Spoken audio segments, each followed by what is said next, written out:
Welcome, everybody, to episode 2 of the Jersey Blitz, NJ.com's high school football podcast. I'm Dan Long, and each week I'm having the honor of being joined alongside by 6 of our NJ.com high school football writers as we will break everything down here in the Garden State, and we will kick things off in the Big Central Conference. And I'm joined by Mike Kinney. And Mike, a game that we both were at on Saturday at Westfield, a lot of buzz in the air leading up to the game, not just because of the matchup on the field, but the news that happened off the field. Please tell us what your exquisite reporting was telling us all about what happened to John Fiore. During the offseason, John Fiore transferred his son from Cranford High School to Elizabeth High School. According to the state association rules, he was free to transfer. He had a free transfer. He's only a sophomore. No problem there. However, Elizabeth has different rules as far as what residency is. And they, according to them, they investigated the residency, and they said that it was not a legal residence according to Elizabeth's rules. John Fiore was fired as the head coach for having brought in that illegal transfer. And he played the 2 games, which is not a violation by the state association. So there should be no penalty for Elizabeth for those 2 victories they had, even though he played. However, John Fiore was fired for that reason. Didn't lose his job, but was fired. And Austin Holman, who was not on the staff, was brought in as head coach. He works in Elizabeth. He's been the track coach for many years. He's been a teacher over there for many years. So he was brought in that situation on Thursday to coach the team on Saturday. So it's a tough situation for the kids right now at Elizabeth, for everybody there with that. In 2 games after all that happened, they had a game against Westfield. Tough situation. Did you see an impact with Elizabeth, or was that also just a case of we have to give more respect to Westfield? They're coming in off a humbling loss in their opener against Phillipsburg. They had something to prove in front of their home fans. They were clicking on offense, but did you see something in Elizabeth that led you to believe that this was going to be a long day at the office for them, despite being 2-0 in the start of the season? If you lose your coach on a Thursday night, that's not the easiest turnaround to then get ready for a Saturday afternoon kickoff. Yeah, I did, and I alluded to it in my story. They were sluggish. And I think you probably saw that too, right? Then early in it, immediately, they were sluggish in the game. I thought their pregame wasn't great. But as soon as the game started, I thought, these guys seem a little flat. And, to Westfield's credit, I think there's 2 things there. Yes, Westfield was more prepared from the Phillipsburg game. They were home. And that's always a plus for Westfield. Coach Matt Anzel was looking for his first victory. He's a Westfield guy. He grew up in a house that he could see Kaler Field from his house that he grew up in. So the kids really wanted that. But another thing too is Westfield's a smart team. They're a capable team, and they jumped on that. They saw that Elizabeth wasn't really coming to the ball quick right away. They weren't really. You didn't see the pressure you expected from Elizabeth or what Elizabeth showed in the first 2 games.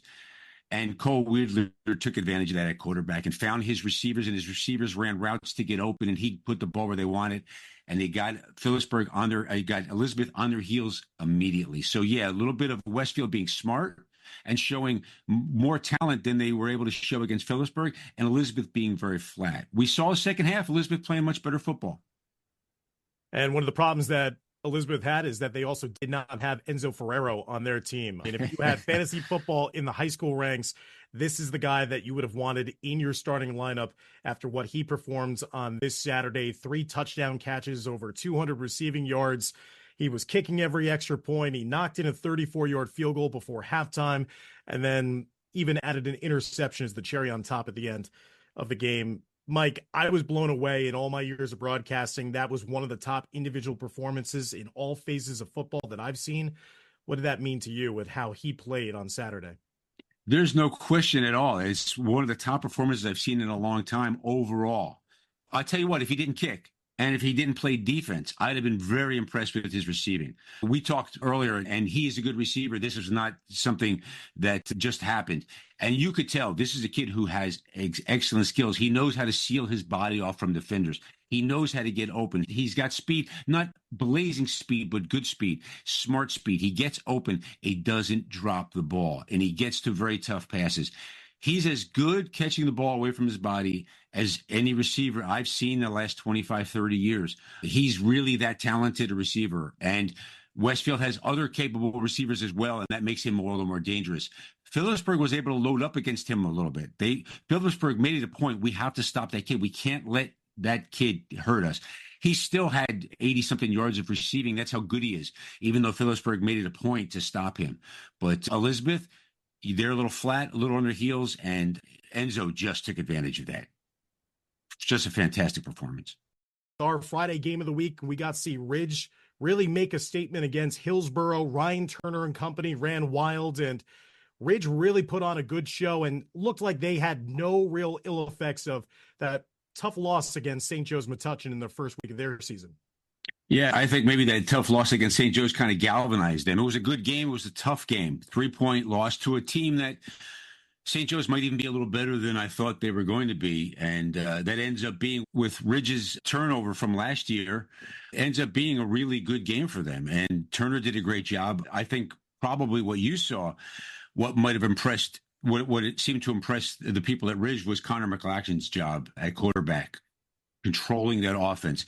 And they ran the ball so well. Like you said it, they ran the ball well with 6 or 7 different guys, well over about 250 yards rushing. That's tough to stop in a high school football game. Limited time. Hillsborough just couldn't do it. Hillsborough has had a tough time getting the things together since that real close first loss to Somerville. They will. They're well coached. They're smart kids. They're good kids.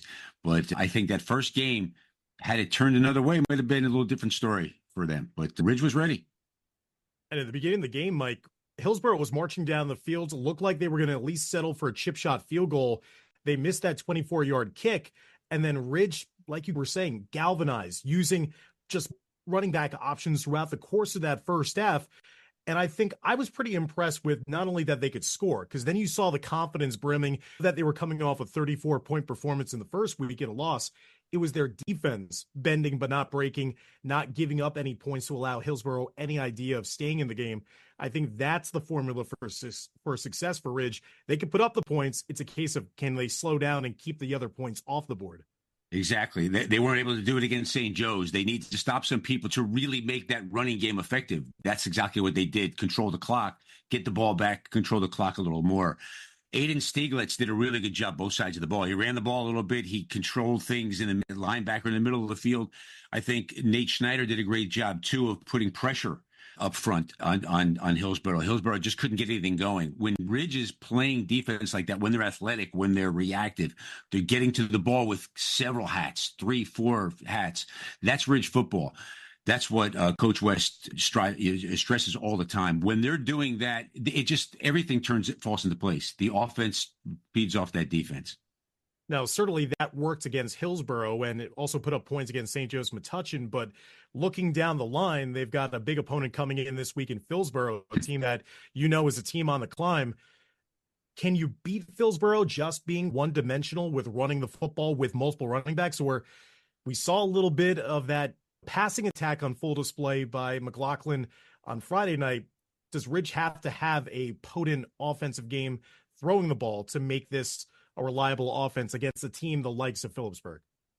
They need to be able to mix that pass in for sure. They need to be able to do it in strategic situations where they can catch Phillipsburg off guard. Phillipsburg right now is clicking offense and defense.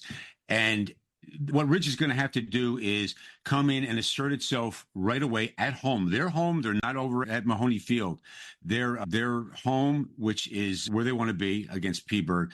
They've got to attack immediately and establish that ability to throw the ball occasionally within the run to get Phillipsburg. They can't allow Phillipsburg to block the box all day, and because they'll stop that run. Phillipsburg's linebackers are strong. Their defensive line is very quick, and they have the ability to control the football too. The one thing about Phillipsburg, as far as this game was, Genovese only played the first half. In last week's game against Hunter and Central, he did plenty of damage, but he took a tough hit. He didn't play the second half, and their freshman quarterback did an outstanding job. He probably should be back. Contacted Coach Duffy. Coach Duffy is someone who doesn't like to talk about injuries or non-injuries with kids in the middle of the week, and I certainly respect that. So I think Ridge can expect to see Jet. It didn't seem like he was banged up all that bad, but he sat the second half, and it just shows Phillipsburg depth, their ability to pull a kid off the bench who's prepared and ready to do his job. Their freshman, Dominic Bracco, is going to be a real talent. In your mind, is Phillipsburg right now, at this point of the season, the cream of the crop in the Big Central Conference? Or is there somebody else that's lurking out there that has Yeah, impressed you early on? yeah. St. Thomas Aquinas is right there. St. Thomas Aquinas and Phillipsburg, I think, are very close as far as that goes. After that, I think there's a separation. They're the two teams right now fighting for that top spot in the Big Central all together. Peaburg obviously being the top public school. I think they're right now a good distance away from anybody else. And Ridge is going to have to prove something to show otherwise. Now it's time for good old-fashioned debate, something that we have not been able to really get our hands on just yet around here in New Jersey on the Jersey Blitz. We talk about the non-publics, and rightfully so, but now it's a case of who's the number one public school right now in the state of New Jersey. And two men that are going to be joining me here to discuss this matter, two experts in their field, and Kevin Minnick and Joe Zadalis. And Kevin, state your case for Millville. They have been atop the group for a while now and being one of the powers in South Jersey, but do they have enough on their resume with playmakers and their body of work that lead you to believe that they are the clear number one public school in New Jersey? Dan, I can't say that I think they're the clear number one public school in the state because it's still really early. But let's put it this way. They've been a top team in the state as a program at least the last 3 years. A regional championship, a state championship. Last year, they lose in the sectional final to Mainland, and we all know how good Mainland was last year. They've outscored their opponents 124-13. They beat the living daylights out of Holy Spirit to open the season 35-0. They come back the next week, and we think Atlantic City is a pretty decent football team, and they are. They beat them 49-6. Now they get an opportunity for a little bit of revenge. And they get Mainland last week, and it's a 7-6 game at halftime. And we're thinking, oh boy, does Mainland have them? And then Millville I don't know what they said in the locker room at halftime, but they just went absolutely berserk, led by Latsier Brooks. And the next thing you know, it's 40-7, 16-game winning streak is over for Mainland. So while it's still early in the season, I got to think that Millville's got to be right there. And it's just a shame that I think we're going to look at Toms River North as being the other public school in the discussion, that they're not going to play because they're in two separate groups and they're not on each other's schedule this year. And from that respect, that's a shame. But Millville's got himself playmakers left and right, playmakers on offense, playmakers on defense, athletes out the wazoo, you name it. And when Fran Brown from Syracuse comes to a Millville game and he has his eyes on Latsier Brooks, and I know what he's thinking, Brooks is just phenomenal. And he's the one who's going to lead this Millville team, and no one has been able to stop him. And the kid gets better every week. They run the ball efficiently. They throw the ball well. Brooks is one of the best receivers in the state, and I would put him up against a lot of guys in the country. So Millville's got the talent to do it, and they have repeatedly gone out and proven themselves week after week. Like I said, only 3 weeks, but their body of work so far has been absolutely sensational. You've hit on Latsier Brooks. What makes him such a talent that people are talking about? He's going to make it an immediate difference at Alabama. What makes him so special? We've seen him since he was a freshman making a difference at the varsity level. But for you, is there something even different? Has he taken it up to another level here to start off his senior season? Dan, he has taken it up. He takes it up every game. It's so scary to witness. Because I remember seeing him as a freshman in his first game, and the kid was absolutely phenomenal. He took a ball down the sideline 80-some yards, and he had lost his shoe. And then it seems every game, the kid does something more than once, and you just shake your head and, what was that? And he gets better and better. And from what I saw the other night, he's better now than he was game 2. So he's a kind of kid who has never rested on his laurels. He says he's a product of the lab. So the lab must be doing some really good work because this kid is absolutely on point, and he's just fabulous. Do you feel like Millville is playing with a chip on their shoulder after how it ended the season before, losing to Mainland after they were the ones having the last laughs coming off the field the previous year against Mainland? Do you see a different type of swagger to Millville? Because they're a team that plays with a lot of confidence, but that there's something unfinished business per se this year? They always take the field with swagger, and they always take the field with a mentality that we're better than you. And it's just a matter of time as to how they do it. I think last year, part of me wants to say they underestimated Millville, even that late in the season, or underestimated Mainland. I'm sorry, even that late in the season, that they still didn't think Mainland was that good, and they really were that good. So they had a chip on their shoulder in this game the other night, came out in the second half, took care of business. And I think we've said before, they are an elite team. They're an elite team in the West Jersey American.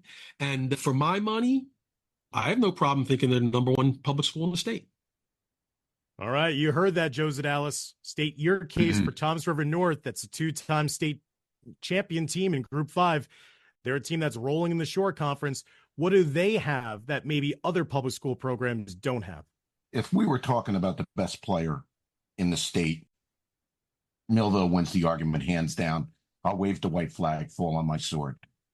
Wouldn't even question it. But we're talking about the best team.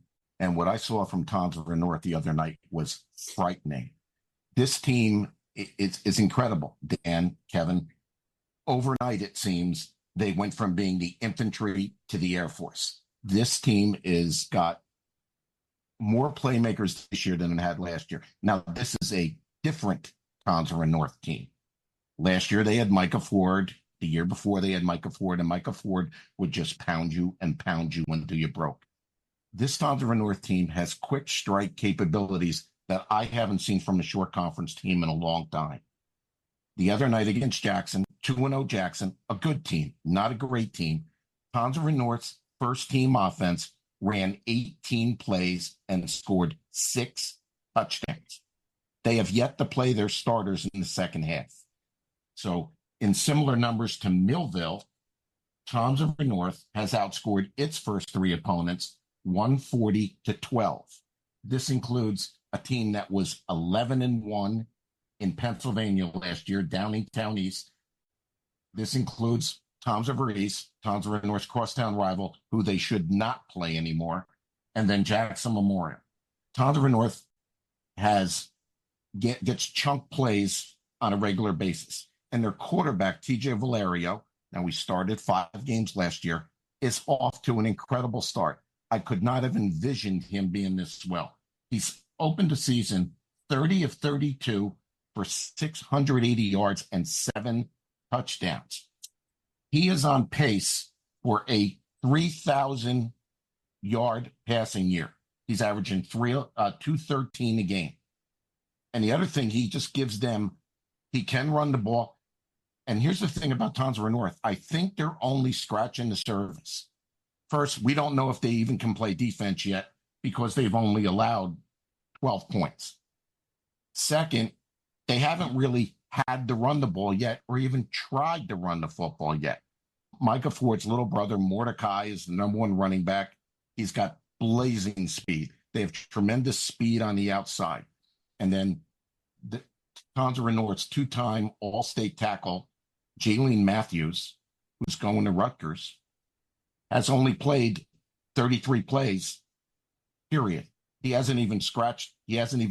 That line hasn't even gelled yet. I think they're only going to get better and better. And Jaylene Matthews isn't playing defense yet. I think he'll be on the nose Friday night when they go against 3-0 Brick Memorial. But for me, this Toms River North it's just amazing, how they've gone into a cocoon and come out a butterfly, and they can really wing it, Dan. Joe, I'll start with you and then I'll follow with Kevin. You guys have stated your cases, and very well, might I add.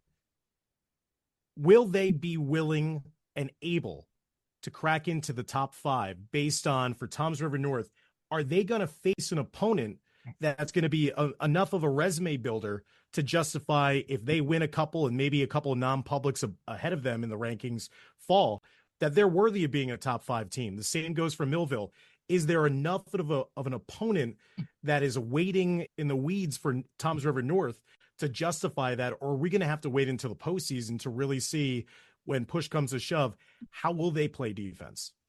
Well, I don't think Toms River North has anybody on their opponent on their schedule who is going to vault them into the top 5. They don't play Red Bank Catholic this year. To me, their biggest challenges are Donovan Catholic at the end of the year, but Donovan Catholic, the program's in disarray and not sure what its status will be after this season. Brick Memorial's good. I think the only way Towns River North moves up into the top 5 is if a couple of those teams in front of them lose 2 or 3 games against each other. As Dan, in the Big North, they just beat the daylights out of one another and see who's left standing. It's like a steel cage match. I don't think Towns River North's going to need some help to be in the top 5. Kevin, in your estimation, what does Millville have to hope for to try to garner their placement in the top 5 in the state? And do they have somebody that's lurking, awaiting them on their schedule that can be that big-time opponent that you say, hey, look at this, we just took down a top 10 opponent. We are worthy of gaining that spot in the top 5, the upper echelon. Yeah, I'm in agreement with Joe in that these non-publics above them are going to have to lose some games, and Millville is going to have to, they're going to have to run the table for that to happen. It's just the nature of the beast. It's just the way New Jersey high school football is. And some people like it. A lot of people, to be honest with you, a lot of people don't like it. A lot of people want to see the public schools and the non-public separated. But it's just the way it is. Now, if Millville runs the gauntlet, that will include Winslow and St. Augustine, which right now are 2 top 10 teams. They still have to play Cherokee as well, which is always Cherokee's a very good program and a defending sectional champion. And Millville this week has an undefeated Washington Township team that went to a sectional final last year in Group 5 and is better, clearly better this year. So Millville, I think what Millville's going to have to do is run the table. And if they run the table, then I got to think they got a serious argument for an opportunity to number 1. I don't know about number 1, but maybe in that 2 to 4 range. Absolutely. I will say this, we will have a comparison theoretically, because Towns River North, we get Washington Township in the state tournament, I would assume. So there might be some comparison there. But again, just to agree with Kevin, it's just the nature of the beast. He's 100% right. Those non-publics just have depth and talent that most public schools can't match. But I do want to point out and just remind her that Towns River North did beat Millville last year. We referenced the North Jersey Powers taking care of business throughout the course of their season, and that's why they have spots in the top 5. So it's my honor to talk about the Super Football Conference with 3 of our writers here, and Ryan Patty, Luis Torres, and once again joined by Mike Kinney. And first off, Luis, St. Joe's Regional making a statement against Archbishop Stepanak of Westchester in New York. This was part of the Battle for the Bridge event. New Jersey made it really just a runaway hit for them in the Garden State Faithful. And St. Joe's was one of the leaders, if not the most dominant team in terms of that entire event. 43-0 win against Archbishop Stepanak. Luis, what is the formula for success for St. Joe's this year? And again, is this a team that could be the legitimate threat to dethrone Bergen Catholic in non-public A, because they have everything that you would look for in a championship team? Yeah, and it wasn't just 43-0. It was 43-0 at halftime. So they basically, Coach Augie Hoffman, of course, now in his second stint there at Joe's, at his alma mater, he basically just put in all the backups in there in the second half just to keep his entire team healthy. You look at the quarterback situation, Lamar Best, arguably his best game so far. He threw for 227 yards and 3 touchdowns. And Nate Bailey had another incredible game. You talk about one of the most explosive and most dynamic players in North Jersey and the state is Nate Bailey. He's just a junior. He's just a dynamic player. That kid always seems to find himself open, and give credit to Lamar Best and what Augie Hoffman's kind of doing kind of offensively with Nate Bailey getting the ball in his hands. You talk about what Joe's can do, especially offensively. They just have athletes all over the place. They have 3 great receivers led by Nate Bailey, running back John Forster, who didn't play against Stepanak. I know he's a little banged up in the Seton Hall game. I know talking about Augie, expects him to be back here ready to go. Of course, he's a Rutgers commit, held him out to keep him healthy. But they just have athletes. They can score points at will. They're not going to have any issue scoring at all this year, in my opinion. Defensively, they're good. They're solid. They have a great corner and Jameer Joseph and KJ McLean out there as safety as well. They can, I think, down the road, they will have that opportunity to dethrone Bergen Catholic. I think, of course, staying healthy and navigating the schedule is going to be the key for them. But that was 43-0 is 43-0 no matter who you play. And when you look at St. Joe's, I got to see them up close and personal with their win against Seton Hall Prep. That was on one of our NJ.com Games of the Week broadcasts. They were so good in terms of defensively. They've been victimized over the last couple of years almost by their success offensively, that they just want to get the ball back. It was okay if they gave up big plays on D. They just want to score. It looks like their defense nowadays in this season is more of the bend but don't break, make the other team orchestrate 8-10 play drives to finally get a touchdown against them. The question I have is, do you think right now, the way that they're playing, and certainly a 43-0 win is going to be really good, do you think that they have enough of the defense, certainly on the defensive line, to make the noise and maybe upset some of the hierarchy where right now they're right behind DePaul and Bergen Catholic? Do they have the defensive line that you think could really get to the quarterback and make this a complete team? I think they're a work in progress on that. And Vin Ferrara, the senior, is the anchor of that line.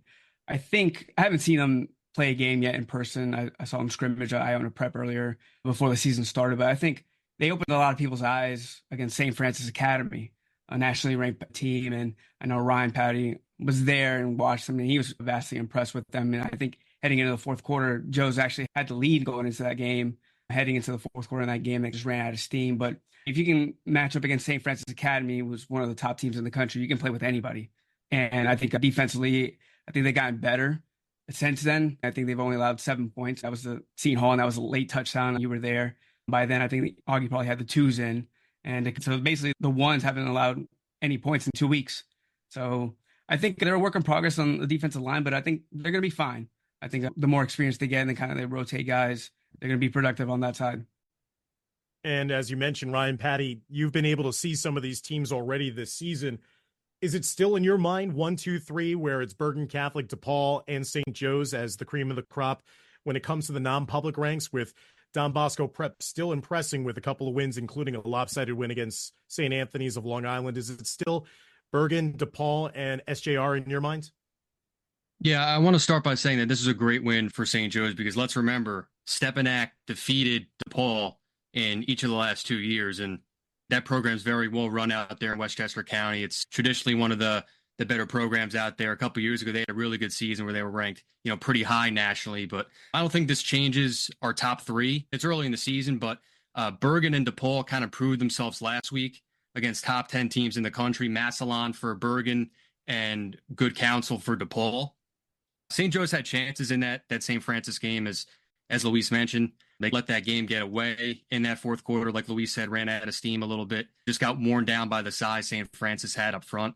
And you could see the disappointment after the game on Augie's face, because his expectation is to win those games because he's done it a few times in his first stint. They beat St. Edward's of Ohio at home, and I believe it was 2015, and they beat J. Sarah Catholic out there in California in 2016. So they've had some wins over some pretty significant programs, and that was one for the taking there. But like I said, the top three is far from cemented. What's good for St. Joe's is that they do play DePaul and Bergen, and they have a chance, being that they play both. Not only can you climb to number 2, you can climb to number 1. And it's a shame that DePaul doesn't get to play Bergen, because those two teams match up much better than they did last year. I think that was a 3-score game last year. DePaul kind of hung around a bit, and then Bergen wore them down. But it stinks because sometimes in those two different United divisions, the two teams, sometimes two top teams, don't get to play each other in a given year. And let's also not forget about Del Barton and Bosco. They're both playing some very good football. They're going to get their chances to crack this top 3. I think it's very much there for them.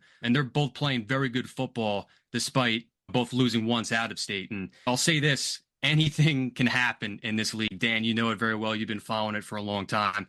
We've seen the teams at the peaks of their powers: Bergen, Bosco, St. Joe's, St. Peter's, PC. Every single one of these teams that's had their quote-unquote best team, at some point they've gotten taken down by a team that you just don't expect them to lose to. It's holy cow, like they beat them. But no, that's the Big North. Anything can happen in this league. So everyone's going to get their chance, but that's the top three, I'd say, for right now. And I think a statement was absolutely issued by the Garden State Catholic schools when they took down 9 out of 10 matchups in this battle for the bridge. I think it's safe to say that the bridge is properly owned by the New Jersey teams after this year's campaign, after all those Catholic schools, again, just really made mincemeat of the New York teams and made a statement. Speaking of making statements, Luis, we're looking at the Super Football Conference and the powerful public schools, and Mount Olive is one of those teams that is really impressed early on, and they're showing that last year was not a fluke, that maybe it was the 2 years ago when they had a losing record that was the blip on the radar. Mount Olive is really showing that they have the staying power and are going to make some noise for the rest of this season. Yeah, I got on the Mount Olive train pretty early last year after watching them. I think we were there at Chatham. I think it was week 1 way back when, over a year ago. And I saw some really good things then. I was like, all right, they're actually going to be pretty good. And fast forward, they go 11-2, win a sectional title for the first time in 20 years. And Coach Brian O'Connor, heading into last year, said he was cautiously optimistic after dealing with a ton of injuries in that season where they won only 1 game. And heading into this year, he has 17 starters back from last year's team. And I asked him again, how are you feeling? And he said, cautiously optimistic again.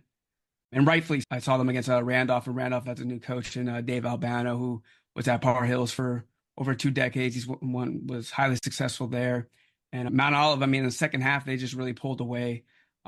They're big, they're fat, they're big and physical. They have some speed at the skill positions. Tyler Cumming is one of the best running backs in North Jersey. He has also in the conversation with one of the best running backs overall in the state. Their offensive line is good again. Of course, they don't have Aiden Lynch. The big left tackle is now a freshman at Virginia Tech, but they moved James Giamenko, who was the right tackle, now over to left tackle. And he's going to develop and he's going to be really good. Brian O'Connor said he's really high on him. He's going to be recruited as well. Defensively, they get after it. Lincoln Utes had 3.5 sacks at the game against Randolph. And I asked him after the game, I was like, do you need to motivate these guys at all? He said, no. I have 22 seniors on this team and they're self-motivated. And the goal is to win 2 more games than they did last year, which means they will win Group 4 this year. They're really good once again, and I expect them to make another deep run in the playoffs this year and potentially repeat as sectional champs and then some. Ryan, a team that had a rare down year by their lofty standards last season was Ridgewood. If people were thinking that they're going to have their way with the Maroons again this season, they found out the hard way with that result, that Ridgewood coming from behind and handing Rampo already their second loss of the season. What do you see from the Maroons this season that's so different from what we saw last year? This win on Friday against Ramapo, this was all about the second half for the Maroons.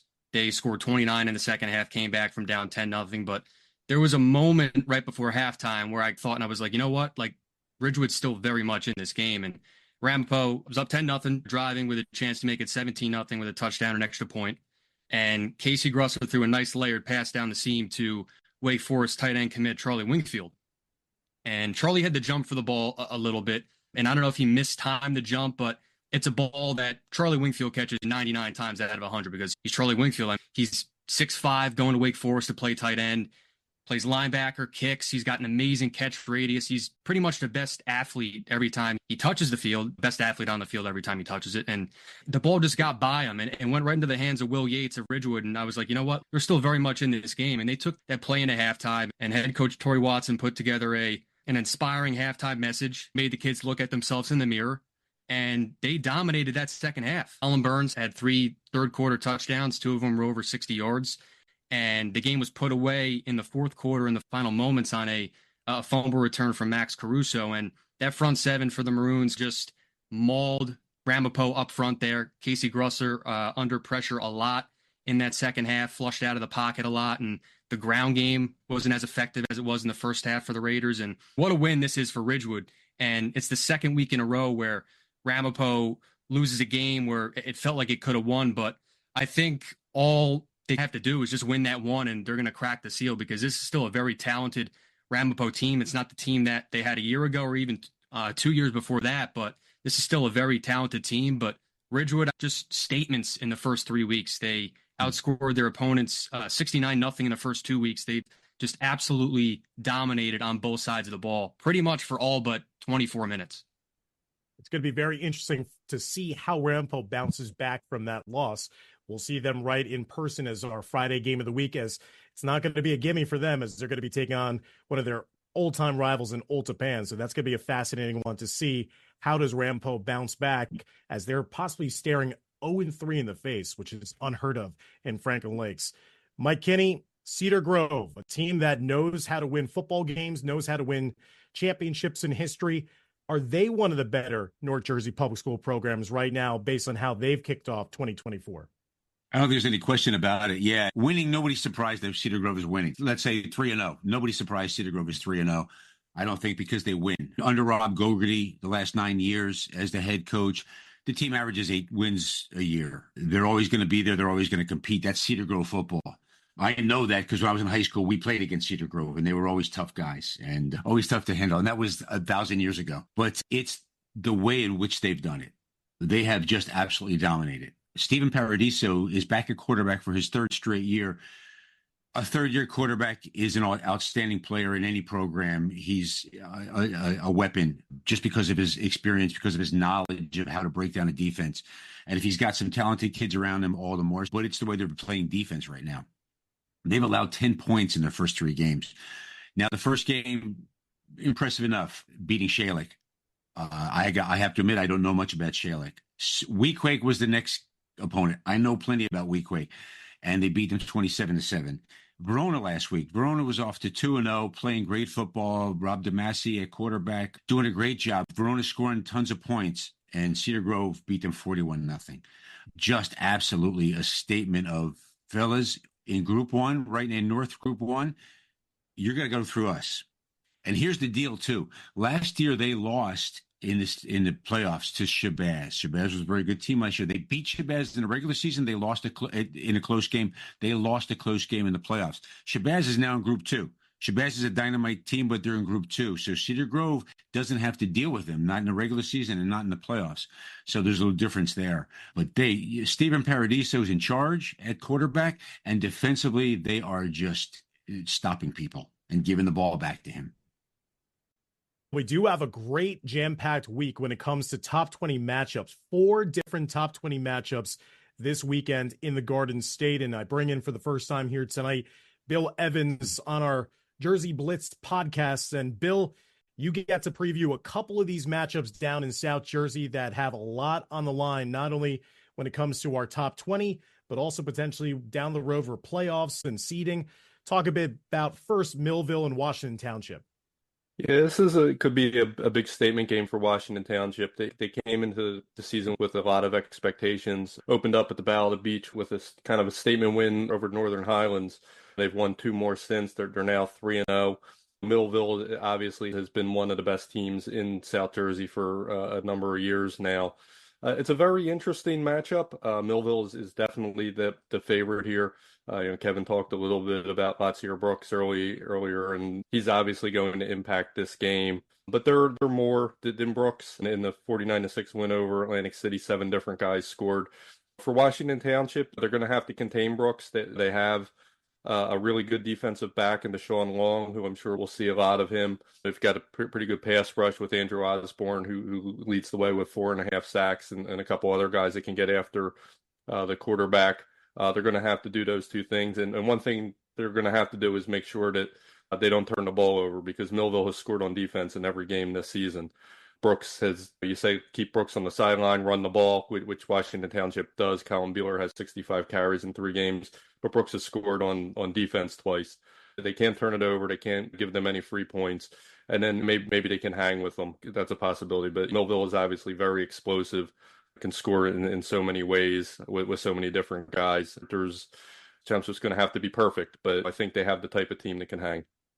Another juicy matchup that everyone's going to be enjoying down in South Jersey, Winslow, St. Augustine. Who do you think is going to be coming out on top, and how big of a matchup is this in the top 20?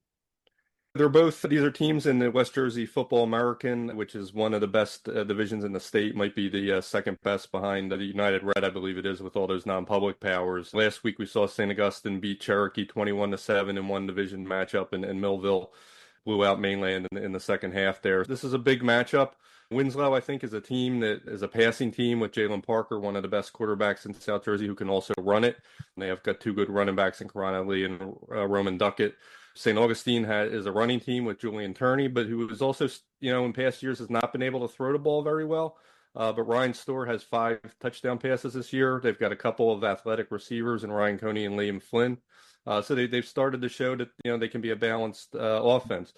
Both of these teams on defense have only allowed 1 offensive score each in 3 games. But both teams are very good on that side of the ball. It's going to come down, really, I think, probably a little bit of a lower scoring game. The usual, what we talk about, penalties, turnovers. I think this is an outstanding matchup. I'm not sure who wins. I think it's a toss-up. I did see St. Augustine last week. Was very impressed with them defensively. I think they have the type of team that can keep Winslow down to a couple scores. And I think if they can do that, and Julian Turney, their outstanding running back, can run the ball 20 to 25 times and put up the kind of game he did like against Cherokee when he had 22 carries for 146 yards, they can pull out this win. Thanks, Bill. Luis Torres, welcoming you back here. Again, we now look at a couple of top 20 matchups up north featuring the non-publics, and it's a big one. Del Barton versus St. Peter's Prep. Del Barton has shown already their propensity to replicate all those wins from a season ago. Strong defense, opportunistic offense, can really throw the ball this year, Luis. And they're going against the St. Peter's Prep team that, even in their first loss of the season, they put up 47 points, and they're really operating with that chip on the shoulder of people have forgotten and will remind them. What about that matchup of the Green Wave taking on the Marauders? It seems like whenever those two teams have played each other the last couple of years, the games are pretty crazy. You were there last year when Del Barton and St. Peter's played an overtime game, and Del Barton forced a fumble and they recovered it in the end zone and won that game. And you can make an argument that St. Peter's played Del Barton as best as anybody in the state last year, and Del Barton ended up finishing number 2 for us. I mean, St. Peter's is vastly improved this year. Quarterback Tyler Bell Jr. is off to a tremendous start. He's thrown 13 touchdowns already, and you've alluded to their high-scoring offense so far. It's going to be interesting to see how Del Barton, of course, they're that bend, don't break type of defense where they'll let you get anything from the 30-yard line to the 30-yard line, but they're really tough to score on once you get into the red zone against them. I'm curious to see how Del Barton does defensively. They got some young pieces in the secondary. They're starting a freshman, Chaz Cusimano, at safety, and he's probably going to be lined up and probably shadowing maybe somebody like a Hunter Watson, who already has 430 receiving yards and seems to be Tyler Bell's favorite target. So that's going to be an interesting matchup to watch on that side. St. Peter's defensively is going to have to prepare against Phil Fulmar from Del Barton, of course, and Del Barton loves to run the ball. This year, they're a little bit more spread. They want to spread you out, 3 receiver sets, and throwing it to guys like Joe Skuraden, Matt Teferi, and Phil Fulmar. So that's going to be the key, is how both of those teams match up defensively and the offense versus defense against one another. I'm really intrigued by the other matchup that's featuring top 20 teams, and it's Paramus Catholic versus St. Joe's. St. Joe's, like I said, I've gotten a chance to see them in person. They looked very strong against Seton Hall Prep 2 weeks ago. And now Paramus Catholic. This is the case for the Paladins, that people weren't thinking about them too much, and it's almost knock off a big-time team, then we can talk. They looked very good, obviously, in their wins earlier this season, St. Peter's Prep, Pope John. Now, can Greg Russo's Paladins make that statement victory where it'll catch everybody by surprise and saying, this team is a legit non-public B contender with the likes of DePaul Catholic? I'm really interested to see how this plays out, or if it's just going to be dominance by St. Joe's. I think I would say that this is a Paramus Catholic's biggest game in the 3 years that I've now been covering football. Greg Russo's extremely high on his team, and they're very talented. And alluding to what we spoke about earlier about St. Joe's defensive line, Paramus Catholic's strength is his offensive line. Malachi Goodman is incredible. He's one of the best offensive linemen in the state and in the country. Left tackle, committed to Penn State. St. Joe's is going to have his work cut out for it and within his front 7, the defensive line kind of matching up. Paramus Catholic wants to run the ball with Xavier Williams, who we spoke about last week, and they want to wear down St. Joe's. I'm curious to see how the matchup goes for PC's defense going up against St. Joe's weapons, especially along the perimeter, with Lamar Best using his legs to extend plays and finding guys like Nate Bailey and John Forster, if he indeed is back and playing. That's going to be the matchup. But like I mentioned, this is a big test for PC, and they can make a huge statement come Saturday afternoon. And it's funny because this past week we had no changes in our top 20 because every team ended up winning by 2 scores or more. But as we've spoken about here in the last few minutes, is with these 2 games up here in North Jersey and kind of the 2 games that Bill was talking about in South Jersey, we're gonna see plenty of changes here moving forward, heading into our next top 20 coming out next Sunday. I think we're all excited on that end to see some movement, especially after last week. It was all chalk. Change is good unless you're one of those teams that lost, and then you see yourself plummet down the top 20. So it's going to be exciting to see what's going to be going on this week in New Jersey football. Again, a reminder that everyone can join us for our NJ.com football broadcasts of the week. Old Japan at Rampo on Friday night is going to be a great one in the Super Football Conference. And then we'll head on Saturday up to Sparta. It'll be the first time that we'll get to see the number 1 team in New Jersey in person, Bergen Catholic, their first chance to play a team from New Jersey, as they're going to be taking on Pope John, another opponent in the Super Football Conference. So that's a reminder to fans to tune in, and you could watch those games free for all subscribers live and on demand here on NJ.com/watch. So thank you, everybody, for, again, joining us for our second episode of the Jersey Blitz, NJ.com's high school football podcast. For Luis Torres, Ryan Patty, Mike Kinney, Kevin Minnick, Bill Evans, Joe Zadalis, and our engineer, Brian Dekine, I'm Dan Long saying so long. We'll see you next time in the huddle here on the Jersey Blitz.